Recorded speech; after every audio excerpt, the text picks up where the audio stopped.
Folks, I'll be sharing my techniques and this technology at these upcoming spaces. Sure hope to meet you there.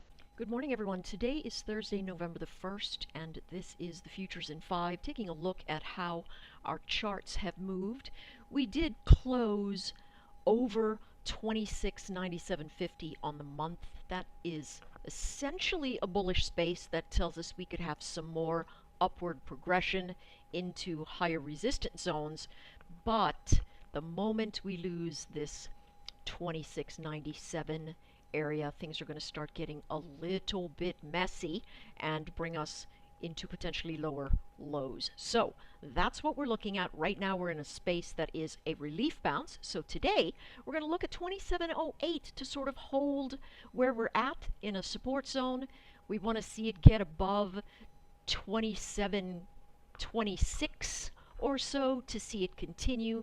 Otherwise, we could sit in a very sideways space. Tomorrow we've got numbers and the election is ahead. We'll see what goes from there, but that's what we need to look at in the ES. Taking a look at the NQ, same sort of thing, big sideways motion.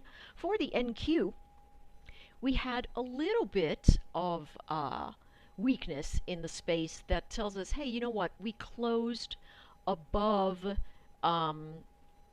68.75, but we did not close above 69.91, and that is bearish.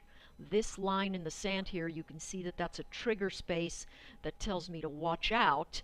Upside pressure that we've got moving here is stalling out, and so bounces ought to fade here.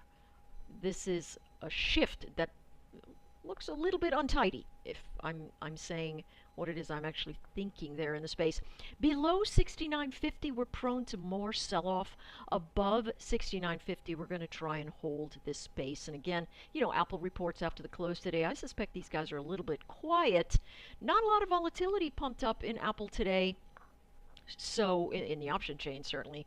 So, not quite sure if it's going to be a blowout in either direction. It could be, you know, something simple and up and down sideways motion. Yesterday we came right into the 70.34 target. If you were in the blog and you saw the last level that we should have attained on the day, it was there. It did very, very nicely and then immediately began to fade. Still coming into higher lows. All right, taking a look at the YM, you can see everybody is stalling out in the space. How did the YM close the month relative? Did it close stronger than we saw the ES close? We know that the NQ didn't do so well. My thought is that the YM didn't do so well either. We did close above 24,948. That's a pretty solid number. It's right here in this congestion zone. So that's going to be that line in the sand, but these bounce passes, particularly coming into 25,200 and so, we've got to get up above there because underneath this range, everything popping to the upside is going to give us a sell zone. That's what we're looking at right now. Could we pop even higher and take out some more resistance? Yes, that line in the sand there looks like about maybe 25,360 to 25,470. I'll put an alert or a line there so that you can see that congestion zone, but that's really what we're looking at today. Pullbacks should be buy zones. Once you get to the top, don't buy that breakout. It is not pretty. I do believe that we are trying to stage a bounce formation here. So this tells me that somewhere around 64.80 to 64.90, we're looking at potential buy zones.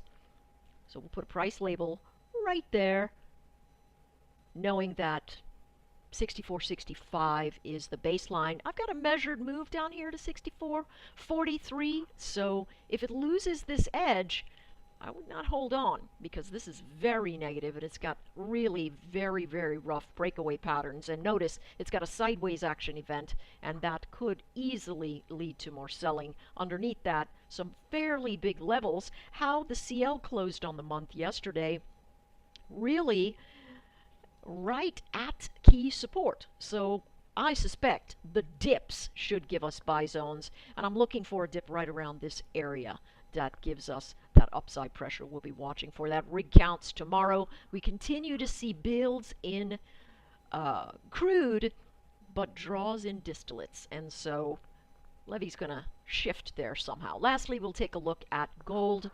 Gold is right here above the resistance zone. So the thought is, hey, listen, we know that once we moved up off of this level and through our 1221, we had this motion into 1230. It's stalling out here a little bit. What's the chart tell us?